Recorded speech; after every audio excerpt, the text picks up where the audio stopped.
ছাত্ৰ ছাত্ৰীসকল তোমালোকক মই পাঠ নং 2 শহা আৰু সিংহ পাঠটো পঢ়ি দিছো ভালকে শুনি যাবা আৰু স্পেলিং বিলাক শুদ্ধকে তোমালোকে ঘৰত পঢ়িবা এবাৰ মই পঢ়া শুনি লবা হা এতিয়া চোৱা শহা আৰু সিংহ বলতকৈ বুদ্ধি সদায় শ্ৰেষ্ঠ বুদ্ধি থাকিলে যিকোনো বাধা বিঘিনি অনায়াসে অতিক্ৰম কৰিব পাৰি বিপদৰ পৰা হাত হাৰিবলৈ বুদ্ধিয়ে হ'ল প্ৰধান উপায় এই সাধুটো পঢ়ি শহাটোৱে কেনেকৈ বুদ্ধিৰে শক্তিশালী সিংহটোৰ হাতৰ পৰা অৰণ্যৰ সকলো জীৱ-জন্তুৰ প্ৰাণ ৰক্ষা কৰিছিল সেই কথা জানিব পাৰিবা হয়নে এতিয়া এইখিনি এইটো এই ছবিখনত দেখিছা নহয় শহা আৰু সিংহৰ বিষয়ে আছে কেনেকৈ শহাটোৱে গোটেই জীৱ-জন্তুৰখিনি প্ৰাণ ৰক্ষা কৰিছিল সিংহটোৰ পৰা হয়নে এতিয়া চোৱা পঢ়াখিনি চাই যোৱা এটা সাধু হয় এইটো ভালকে শুনি যাবা ভালো লাগিব আৰু তোমালোকেও পঢ়িবা নিজে বহু দিনৰ আগৰ কথা এখন অৰণ্যত মন্দমতি নামেৰে এটা সিংহ আছিল সি প্ৰতিদিনে অনাহকতে অৰণ্যৰ জীৱ-জন্তুবোৰ বধ কৰিছিল সেইবোৰৰ ভিতৰত দুই এটাহে ভক্ষণ কৰিছিল সেয়ে বনৰ জীৱ-জন্তুবোৰে এদিন এখন মেল পাতিলে সেই মেলত সিহঁতে সিংহটোৰ হাতৰ পৰা কেনেকৈ ৰক্ষা পাব পাৰি সেই বিষয়ে আলোচনা কৰিলে আলোচনাৰ সিদ্ধান্ত অনুসৰি সকলো জীৱ-জন্তু সিংহটোৰ ওচৰলৈ গ'ল সিহঁতে সিংহক হাতজোৰ কৰি ক'লে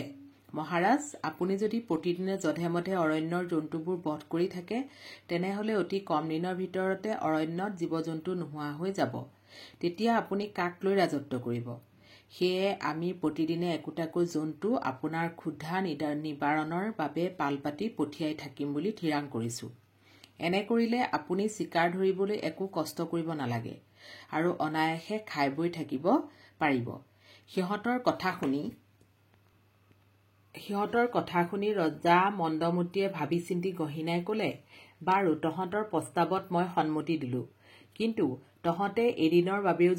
যদি জন্তু পঠিওৱা বন্ধ কৰ তেনেহলে তাৰ পিছদিনাখনেই মই তহঁতক সৰ্বংশে নাশ কৰিম জীৱ-জন্তুবোৰেও সিংহৰ কথাত মান্তি হৈ গুচি গ'ল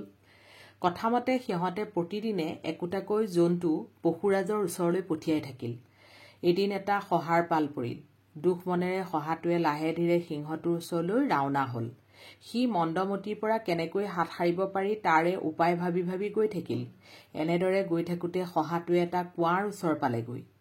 কুৱাটো ফটফটীয়া পানীৰে ভৰি আছিল সি তাত জুমি চাই তাৰ প্ৰতিবিম্বটো দেখা পালে হঠাৎ তাৰ মনত এটা বুদ্ধি খেলালে ইতিমধ্যে বেলিয়ে ভাটি দিছে ইফালে ভোকত অস্থিৰ হৈ সিংহই খঙত তৰ্জন গৰ্জন কৰি অৰণ্য কপাই তুলিলে বহু বেলিৰ মূৰত শহাটোক দেখাৰ লগে লগে সিংহটোৱে খঙেৰে সুধিলে তোৰ কিয় ইমান পলম হ'ল ভোকত মোৰ পেটে কাও কাও শব্দ কৰিছে আজি মই তহঁতক সবংশে নাশ কৰিম শহাটোৱে ভয়তে ইনাই বিনাই ক'লে সৰু জীৱ এটাৰে মহাৰাজৰ ভোক নপলাব বুলি ভাবিছিলো সেয়ে আমি 5টা শহা একেলগে আপোনাৰ ওচৰলৈ আহি আছিলো বাটতে আন এটা সিংহই আমাক বাট ভেটি ধৰি সুধিলে তহঁত কলৈ যাও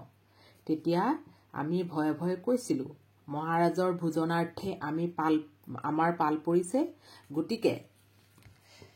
আমি তেওঁৰ ওচৰলৈ গৈ আছো তেতিয়া সেই সিংহটোৱে তৰ্জন গৰ্জন কৰি কৈছিল এই বনৰ ময়েই ৰজা তহঁতৰ অন্য ৰজা আকৌ ক'ৰ পৰা ওলাল এতিয়াই তাক মোৰ ওচৰলৈ মাতি আন মই তাৰ লগত যুঁজি চাম যদি সি মোতকৈ বলি হয় তেন্তে সিয়েই তহঁতৰ ৰজা হ'ব তেতিয়া আমি আমাৰ ৰজাক মাতি আনোগৈ বুলি কোৱাত সিংহটোৱে খঙেৰে কৈছিল সেই কথা হ'ব নোৱাৰে তহঁতে চল কৰি মোৰ পৰা সাৰি যাব নোৱাৰ তহঁতৰ 5টাৰ 4টা মোৰ ওচৰত বন্ধকত থাক এটাই গৈ তাক মোৰ ওচৰত হাজিৰ কৰহি গতিকে মহাৰাজ এতিয়া আপুনিয়ে ইয়াৰ এটা বিহিত ব্যৱস্থা লওক শহাটোৰ কথাখিনি শুনাৰ লগে লগে মন্দমতিয়ে কেশৰ ফুলাই গলগলীয়া মাতেৰে ক'লে কি তাৰ ইমান সাহ এতিয়া মোক তাৰ ওচৰলৈ লৈ বল আজি মোৰ হাতৰ পৰা সি কোনোমতেই নিস্তাৰ নাপাব শহাটোৱে মন্দমতিক কুৱাটোৰ ওচৰলৈ লৈ গ'ল কুৱাটোৰ কাষ পাই শহাটোৱে ক'লে মহাৰাজ আপোনাক দেখি সি এই কুৱাটোত লুকাইছে শহাৰ কথা শেষ নহওঁতেই মন্দমতিয়ে খঙত একো নাই হৈ কুৱাটোত জুমি চালে কুৱাৰ পানীত সি নিজৰ ছাঁটোকে সেই সিংহটো বুলি ভাবি গৰজি উঠিল সিংহৰ সেই গৰ্জন কুৱাৰ ভিতৰৰ পৰা প্ৰতিধ্বনিত হৈ ওলাই আহিল লগে লগে মন্দমতীয়ে কুঁৱাৰ ভিতৰত থকা সিংহটোক ধৰো বুলি কোৱাটোত জাপ দিলে। চোৱা শহাটোৰ কিমান বুদ্ধি, দেখিছা শহাটোৰ কিমান বুদ্ধি। পাঠটোৰ এইটো পঢ়ি দিছোঁ তোমালোকক, ভালকৈ পঢ়িবা আৰু যুক্তাক্ষৰবিলাক ভালকৈ চাবা তোমালোকে। মই যুক্তাক্ষৰ কিছুমান দি দিম বাৰু ইয়াৰ পৰা চাই, যুক্তাক্ষৰবিলাক ভালকৈ চাবা। এতিয়া এই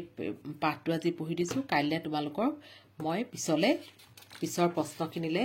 যাম, পিছৰ প্ৰশ্নখিনি চামগৈ। আৰু এইটো এটা চোৱা, জানি থোৱা অহাটোত চোৱা, জানি থোৱা অহাটোত কি দিছে।